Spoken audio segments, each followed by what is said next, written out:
الله أكبر الله أكبر لا إله إلا الله.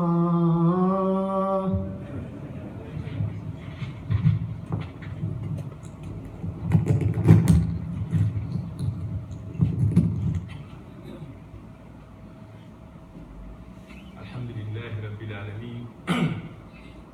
نحمد الله ونستعينه ونستغفره ونتوب إليه ونعوذ بالله من شرور أنفسنا ومن سيئات أعمالنا ومن يهده الله فلا مضل له ومن يضلل فلا هادي له وأشهد أن لا إله إلا الله وحده لا شريك له وأشهد أن محمدا عبده ورسوله أدى الأمانة ونصح الأمة وكشف الله به الأمة وترك أمته على المحجة البيضاء ليلها كنهارها لا يزيغ عنها إلا حالك. والصلوات الله وسلامه عليه وعلى أهل بيته الطيبين الطاهرين وعلى أصحابه الكرام الغر الميامين العلماء العباد وعلى التابعين لهم بإحسان إلى يوم الدين. يا أيها الذين آمنوا اتقوا الله حق تقاته ولا تموتن إلا وأنتم مسلمون. يا أيها الناس اتقوا ربكم الذي خلقكم من نفس واحدة وخلق منها زوجها وبث منهما رجالا كثيرا ونساء واتقوا الله الذي تساءلون به والأرحام إن الله كان عليكم رقيبا. يا أيها الذين آمنوا اتقوا الله وقولوا قولا سديدا يصلح لكم أعمالكم ويغفر لكم ذنوبكم ومن يطع الله ورسوله فقد فاز فوزا عظيما. أما بعد أيها الأحباء في الله أيها الأخوة في الإسلام طبتم وطاب ممشاكم وتبوأتم من الجنة منزلا وجمعني الله وإياكم عند مستقر رحمته في جنات النعيم مع حبيبنا وقدوتنا محمد المصطفى عليه أفضل الصلاة والسلام. جعلنا الله نحيا على سنته ونموت على ملته ونحشر في زمرته وتحت لوائه وننال شفاعته ونشرب من حوضه شريف شربة لا نزمع بعدها أبدا. الحمد لله, le pèlerinage a des grands objectifs, des nobles desseins que nous avons énumérés certains la semaine passée. J'aurais aimé vraiment de revenir là-dessus, dû à son importance. Si le pèlerin l'apprend, le comprend, les objectifs et les desseins auront un impact majeur sur son comportement. Je ne dirais pas seulement que le pèlerin, je dirais même les musulmans, tous les musulmans, je dirais même l'humanité tout entière. Il est très beau dire nous t'avons envoyé ta miséricorde pour l'univers tout entier.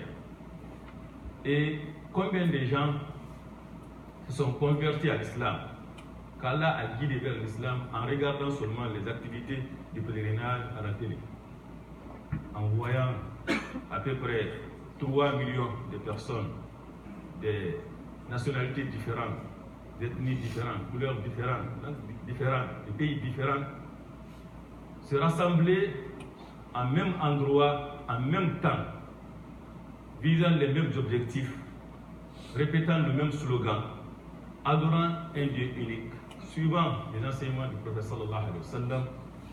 Personne ne peut être indifférent à cette scène. Donc ça a un impact à toute personne qui vit les événements de Hajj et médite sur ses objectifs et ses desseins.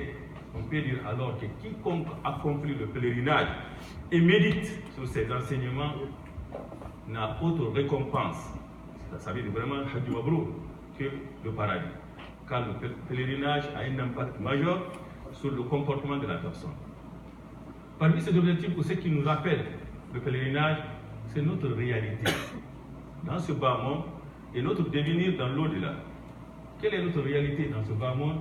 Que ce bas monde est éphémère et que nous sommes tous éphémères. Et l'au-delà, nous sommes ramenés vers notre Seigneur et ressuscités. Quand vous regardez les rites du pèlerinage, commençant par le voyage lui-même, le pèlerin en donnant au revoir à sa famille et en mettant l'ihram, qui est 2 pagnes blancs qui ressemblent beaucoup à l'incel, et aussi stationnement à Arafat. Ça ressemble au jour de la résurrection, le jour où nous serons amenés, tenus devant notre Seigneur et répondre à nos actes. ça fait toute une différence. Car le problème pour les pervers, c'est qu'ils ont oublié l'au-delà. Ils ont cru qu'ils sont éternels sur ce bas monde. C'est pour cela que le prophète sallallahu alayhi wa sallam akthiru min dhikr hadim al-lazzat. Multiplier le rappel de ceux qui brisent le plaisir, c'est la mort. Aussi longtemps que la personne a la mort à l'esprit, il saura vraiment se réformer. C'est quand il croit ou il prétend ou il pense que la mort c'est pour les autres, pas pour lui, c'est en ce moment qu'il s'égare. Et le pèlerinage nous rappelle ça, ça rend vivant dans l'esprit d'être humain. Que ceux qui accomplissent le pèlerinage ou ceux qui le regardent aussi.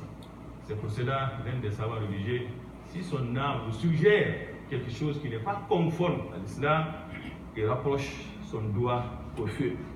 Quand il sent la chaleur, il dit, tu ne peux pas supporter le châtiment, la douleur de ce feu. Comment tu peux supporter le feu de l'au-delà? C'est important.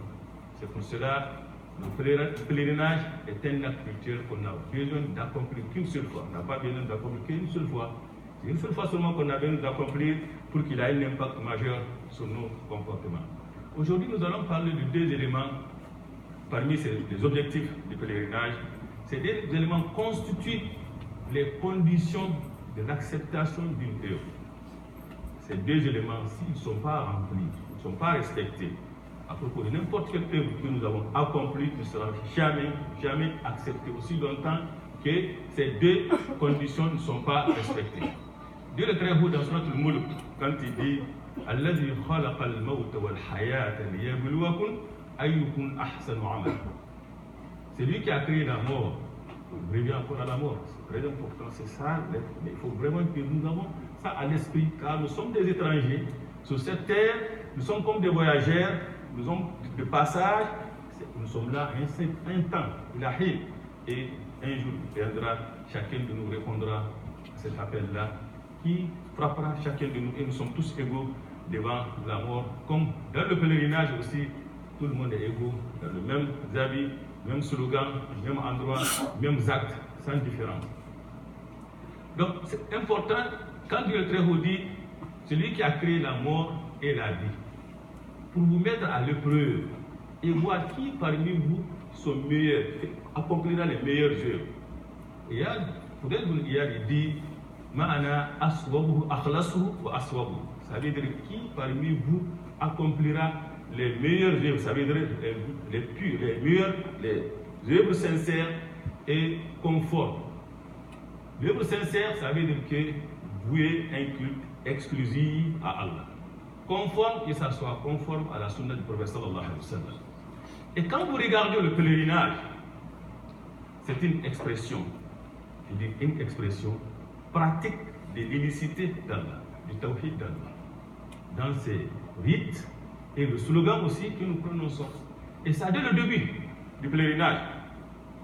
Jabir, radiyallahu anhu, dans sa description du pèlerinage du prophète sallallahu alayhi wa sallam, قال لما أحرم رسول الله صلى الله عليه وسلم في ذي الحليفة واستوت به الراحلة البيداء أهل بالتوحيد. Et quand il s'est mis à l'état de sacralisation, à partir des limites, là où les gens de Médine doivent vraiment se mettre à l'état de sacralisation, Dhul Hulayfa, il a proclamé la formule de l'unicité. Quelle est cette formule de l'unicité? C'est le slogan des pèlerins dès le début jusqu'à ce qu'il finisse. Labbaik Allahumma labbaik, la sharika laka labbaik. Me voici répondre à ton appel. Me voici répondre à ton appel, tu n'as pas d'associé. Innal hamda, louange, wa ni'ma et la grâce qui donne la vie, qui donne la mort, qui donne la subsistance, qui guérit, qui rend malade, c'est toi. Wal mulk, le royaume, qui est omnipotent surtout. La sharika laka, tu n'as pas d'associé. Et le pèlerinage même dans le sens l'explication, l'interprétation même, ou le sens du pèlerinage en arabe, mana al-qasd, se diriger vers son Seigneur. Abandonner tout derrière lui et se diriger que vers son Seigneur. Et la circonvallation autour de Kaaba, cette fois, c'est de mettre Allah dans le centre de ta vie. Et quand la personne va aussi à Safa ou Marwa, les doigts qu'il fait, La ilaha illallah, Allahu Akbar, La ilaha illallah, wahdahu la sharika lahu, lahul mulk wa lahul hamd, wa huwa ala kulli shay'in qadir. Il c'est encore les slogans de la formule de l'unicité, de Tawhid et Arafat. أفضل الدعاء دعاء يوم عرفة وأفضل ما قلته أنا والنبيون لا إله إلا الله وحده لا شريك له له الملك وله الحمد وهو على كل شيء قدير. Donc c'est l'unicité, c'est l'unicité. Et ça nous apprend aussi la suivi à la lettre, sans demander, sans questionner la tradition du prophète sallallahu alayhi wa sallam. Le messager d'Allah, dès le début, qu'est-ce qu'il dit? Prenez de moi vos rites. Quand vous regardez les rites des Hajj, ils sont organisés dans le temps et dans l'espace, à telle sorte que chaque rite a son temps et sa place. Pourquoi? C'est ainsi que le messager d'Allah l'a compris. Pourquoi le pèlerin quitte Médine, la mosquée du prophète sallallahu alayhi wa sallam, il va se mettre en état de sacralisation 10 km loin de Médine, alors que la mosquée du prophète sallallahu alayhi wa sallam est meilleure, 1000 fois meilleure, c'est même pas comparable. Une prière en vaut 1000 prières. Pourquoi? Parce que c'est ainsi le messager d'Allah a accompli le pèlerinage. Pourquoi le pèlerinage commence le 8e jour jusqu'au 13e jour? Ça veut dire 6 jours. Le pèlerinage, c'est 6 jours. Et ces 6 jours-là, on fait tous ces 6 jours-là où c'est pas à Haram. Donc une prière vaut 100 000 prières, mais à Mina, à Arafat. Pourquoi? Parce que c'est ainsi le messager d'Allah a accompli. Et Omar ibn Khattab, quand il faisait les circumambulations autour de Kaaba, il regardait la prière, il dit, toi, je sais que tu n'es qu'une pierre, tu ne peux ni me profiter ni me nuire. Si je n'ai pas vu le messager d'Allah te toucher, je ne t'aurais jamais touché. Donc on touche pourquoi? Donc le pèlerinage nous apprend à suivre à la rigueur la sunna du prophète sallallahu alayhi wa sallam. Ce qui n'est pas compréhensible, inconcevable, qu'une personne vit ces événements, ces rites, ce voyage, et revient donner associé à. Quand vous regardez le chapitre qui porte le nom de Hajj, dans ce chapitre, on peut penser que ça commence par le pèlerinage. Non. Ya ayyuhan nas ittaqu rabbakum inna zalzalata as-sa'ati shay'un 'azim. Oh les gens, craignez votre Seigneur. Le séisme qui précédera l'ère est terrible. Le jour où vous le verrez, toute femme toute nourrice oubliera ce qu'il allaitait et toute femme enceinte avortera ce qu'il portait. Vous verrez les gens ivres alors qu'ils ne sont pas, mais le châtiment d'Allah est dur. Et il va très loin encore, il dit, Ya ayyuhan nas, in kuntum fi raybin min al-ba'th, inna khalaqnakum min turab. Si vous doutez encore de la résurrection, je vous ai créé de terre, et il continue. La fin c'est quoi? ذلك بأن الله هو الحق وأنه يحيي الموتى وأنه على كل شيء قدير وأن الساعة آتية لا ريب فيها وأن الله يبعث من في القبور. C'est ça vraiment le titre. C'est ça. Et à la fin, qu'est-ce qu'il dit? ومن الناس من يعبد الله على حرف فإن أصابه خير اطمأن به وإن أصابته فتنة انقلب على وجهه خسر الدنيا والآخرة ذلك هو الخسران المبين. يدعو من دون الله ما لا يضره وما لا ينفعه ذلك هو الضلال البعيد. يدعو لمن ضره أقرب من نفعه لبئس المولى ولبئس العشير. Il dit à des gens qui adorent Allah marginalement. Si un bien le touche, il s'en tranquillise. Alhamdulillah, ça va bien. Mais s'il est frappé par une épreuve, il tourne le dos. Perdant ainsi le bien de si bas et de l'au-delà, voici la perte évidente. Il invoque en dehors d'Allah celui dont ne peut le nuire, nous ne peut le profiter. Celui dont la nuisance est plus proche que son utilité. Voici vraiment l'égarement profond. Donc c'est inconcevable, c'est impensable que la réception même qui est organisée pour ce pèlerin est entachée pourquoi des ashirkiyat, un kobouriyat, que ce soit des morts qu'on invoque ou des walis qu'on invoque, alors que le pèlerinage est fait. Le but, l'objectif principal, c'est d'établir l'unicité d'Allah. C'est d'établir cette expression pratique de l'unicité d'Allah. Ou innover dans la religion. C'est important de le mentionner car le pèlerinage nous apprend de suivre à la lettre les enseignements du prophète sallallahu alayhi wa sallam. C'est quand est-ce que tu fais ceci? C'est quand, où, comment, tout est défini, on obéit sans demander, sans questionner. Et malheureusement de nos jours, il y a des gens qui se disent al-Qur'aniyoun, des Quranistes. Le Quranisme, qu'est-ce que ça veut dire? Il dit que nous nous référons au Coran.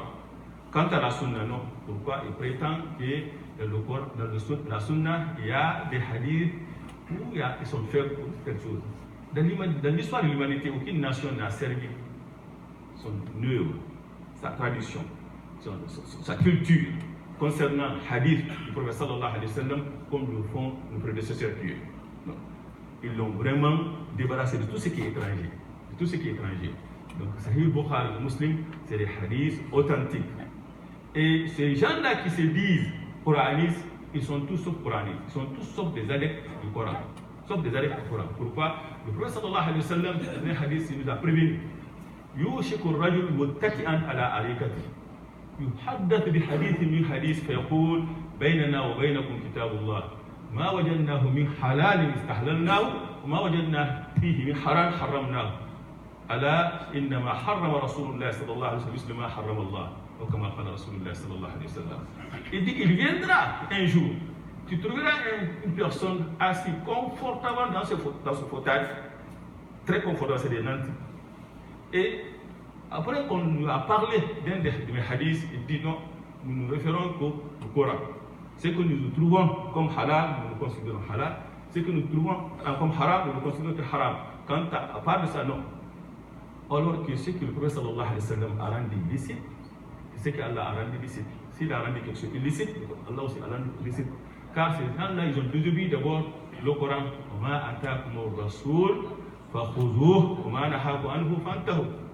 Ce que le prophète vous a donné, prenez-les. Ce qui vous a interdit, abstenez-vous. Donc ils ont désobéi d'abord le Coran. Et il y a Ibn Mas'ud un jour, une femme lui a dit, j'entends que tu interdis le rallongement des cheveux. Rallonger les cheveux par d'autres cheveux naturels. Il dit oui. Il dit, trouves-tu cela dans le Coran ou tu as entendu le messager d'Allah? Il dit tous les deux. J'ai entendu le messager d'Allah le dire et je le trouve aussi dans le Coran. J'ai entendu le messager d'Allah dire interdire de rallonger les cheveux, d'épiler les sourcils, de limer les dents et les tatouages aussi. Et Dieu le Très Haut dit, c'est que le messager d'Allah vous a donné. Prenez ce qui vous a interdit. Observez, donc je le trouve dans le Coran et je le trouve aussi dans le hadith du prophète sallallahu alayhi wa sallam. D'autres personnes s'adressaient à un des savants religieux et dit, nous nous référons au Coran. Il dit qu'il est sans raison. Trouve-t-il les détails de la prière dans le Coran? Trouve-t-il combien de prières le musulman doit accomplir durant la journée? Donc le Coran nous a légiféré des choses généralement et le prophète sallallahu alayhi wa sallam l'a explicité et détaillé.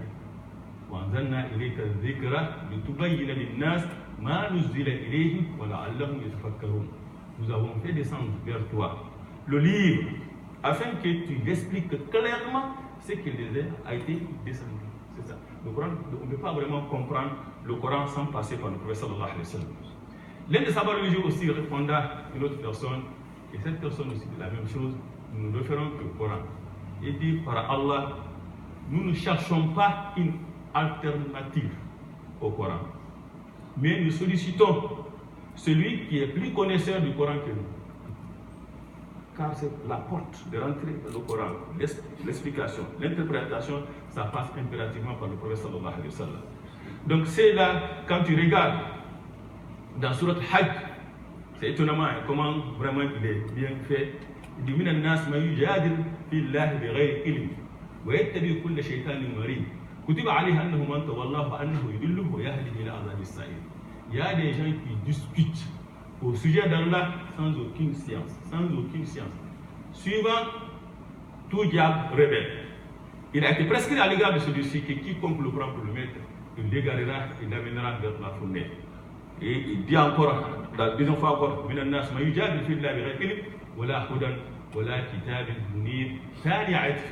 Il dit, il y a des gens qui argumentent ou discutent au sujet d'Allah sans guidance, sans livre qui peut les éclairer. Et pourquoi? Par l'orgueil. C'est par orgueil que les gens font. أقول قولي هذا واستغفر الله لي ولكم فاستغفروه إنه غفور رحيم.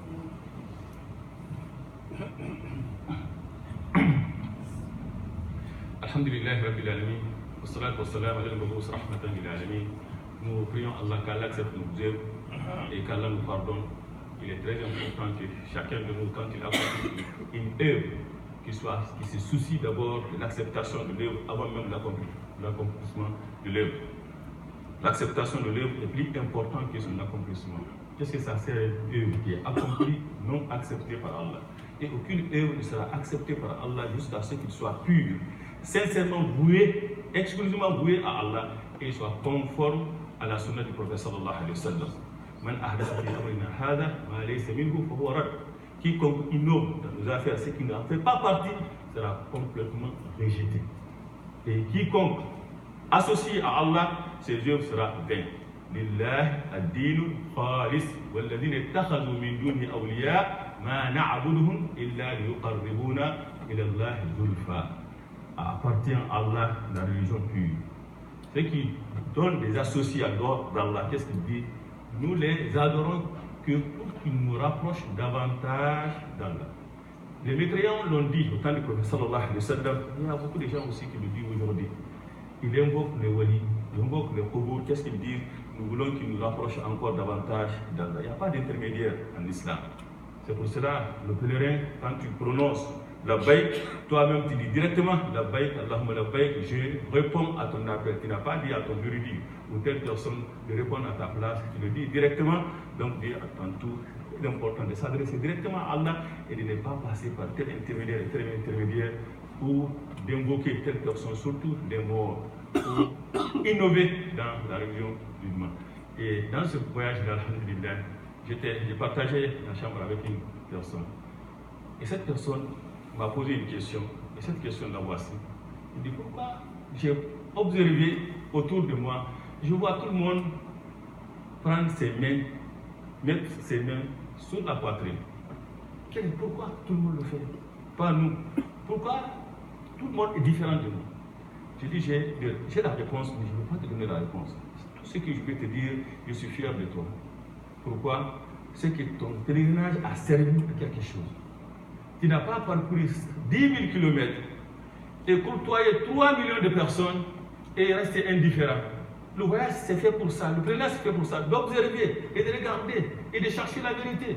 Donc je te donne le temps vraiment de rechercher c'est quoi la vérité, c'est quoi le juste toi-même. Donc mais je suis très content quand même que tu as posé la question, c'est la moitié de la réponse et c'est ça. Donc c'est inconcevable qu'une personne parcourt 10 000 km, aller au pèlerinage et revenir comme il était. Associateur, Ahl Bida, au Khurafat, donc c'est très important de faire attention à ça. Cela indique est-ce que ton pèlerinage a été accepté ou n'a pas été accepté. Donc le prophète sallallahu alayhi wa sallam a été très clair, il dit Al-Hajj Al-Mabrour. Il n'a pas dit Al-Hajj seulement, non. Ça dit, il n'a pas dit Al-Hajj, non. Il dit Al-Hajj Al-Mabrour. Le Hajj Al-Mabrour n'a d'autre récompense. Et quand tu regardes même dans le Coran, il dit Al-Hajj Ashhurun Ma'lumat, faman farada fihi al-Hajj fala rafatha wala fusuqa wala jidala, la jidal. Il n'y a pas de dispute. Et ces disputes-là, ce n'est pas seulement entre les gens à propos de ce bas monde, mais sur la religion aussi. Quand on regarde dans ce Hajj, il parle qu'il y a des gens qui discutent au sujet d'Allah sans une connaissance, sans une science éclairée, sans un guide. Donc, le Coran dit sans dispute, ça veut dire quoi? C'est d'obéir inconditionnellement sans questionner. ومن يرغب عن ملة إبراهيم إلا من سفه نفسه ولقد اصطفيناه في الدنيا وإنه في الآخرة لمن الصالحين إذ قال له ربه أسلم قال أسلمت لرب العالمين. Nous avons perdu certains frères, nous avons un frère, un ami de la mosquée qui nous a beaucoup aidé dans notre démarche. Il a perdu son père en Arabie Saoudite. Nous prions qu'Allah lui accorde sa miséricorde. Malgré ce qu'on dit de nous demander de prier pour lui.